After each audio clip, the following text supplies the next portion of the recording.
Казвам се Методи Младенов, потомственик на род Лагере, който е клонър в махала Габровница, Бовска Габровница в село Бов. Тук се намираме пред старото училище, което някога е било, второто всъщност, защото първото е било в къщата, в частната къща на дедо Златко и на баба Лата. Пред което училище моя дядо, моята баба и всъщност всички техни така наречени набори са се обучавали. Това, което аз знам е, че идва от името на дървото габер. Габер, което тук е доста разпространено в този район и се среща навсякъде. Но интересното тук е, че на местния диалект те го наричат габре. Не го наричат габър, а го наричат габре. Това, което си спомням и което моя дядо и другите възрастни хора, които бяха тук и живееха преди години, са ми разказвали е, че, например, моя дядо е роден 1933 година и когато той е бил в трето-четвърто отделение тогава, може би, значи това са 10-12 годишен, към 40 и някоя година, в това училище са били 74 деца. 74 ученика, които са учили до трето отделение тук. Интересното тук в тая махала е, че тя е разделена на две, така да се каже, подмахали, в смисъл такъв, че просто билото на планината по естествен начин ги разделя, като едната част се намира тук около училището и района, който е под него. Тук района се нарича Торището, а другата е около, т.е. в източната част, в западната част, пардон, в тази посока от нас, където се намира и другия оброчен кръст на свети Петър и Павел, а тук се намира този, който е на свети Константин, на равноапостолните свети Константин и Елена. Ще разкажа за един много интересен обичай, който се среща тук в нашата част на Стара планина, поне това, което на мен ми е известно. Зная със сигурност, че в Бов и в Лакатник се прави това нещо. За другите селища от община Своге не съм сигурен, но става въпрос за следното нещо. На Велик ден, на Възкресение Христово, в нашия край има следния обичай.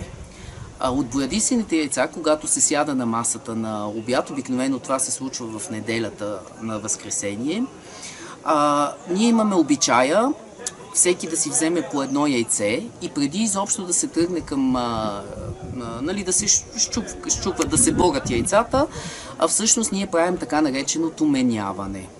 Това означава следното. Всеки, който има яйце, подава към съседа си или към всеки един от присъстващите своето яйце с думата Христос воскресе, а другия дава своето яйце на този, който му го подава, с думите Воистина воскресе. Много интересно е, защото моята майка, например, е от Гайтанево, Горномалийско, и там такъв обичай аз не съм срещал никога и винаги ми беше интересно защо тук в Бов всъщност го правят, а там не съм го срещал този обичай.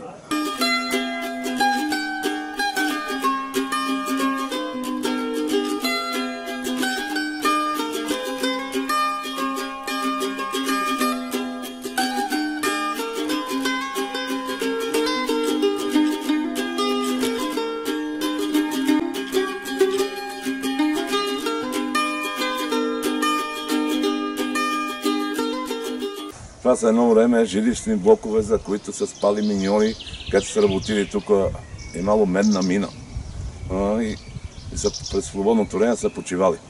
Това е след това, като миньорите се закрили в мината, имаше военно обучение тук на училищата, Своенски район, и след това, като отказаха военното обучение, мина туристическо дружество към София, нещо тук имаше деца, идваха от по Родопите. Тази паднала постройка тук те беше киносалон на времето и в 67-8 година съм дал първото кино и до него долу другата постройка беше магазин на РПК-то и фурна при това имало по време на мините. Тук се намира горното езеро, където върх Изринец имаме 3 езера. Това е най-високото езеро, където се намираме в момента. Над него отгоре е върх Ушите, 1586 метра. Това е Бовска територия. И тук едно време е пропаднало езерото заради мините, където са работили над 3000 човека в тази мина.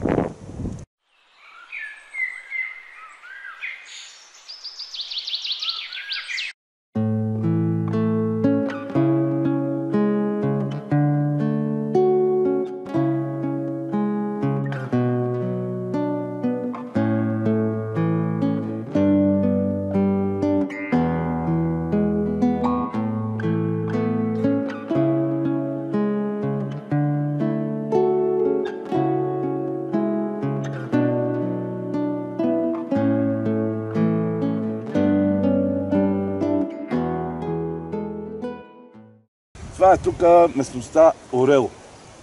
Тук по-надолу е имало такива бараки, които са използвали за спане, а това тук са ливали всичко на Орело, което е било заградено с камъни, да минават, да прекарват овчарите стоката, която се ги паси нагоре по Ветрен, на пасищата. Сега са останали само едрите камъни, които са тук те, където не се могат да вземат, другите са изкарани за постройки.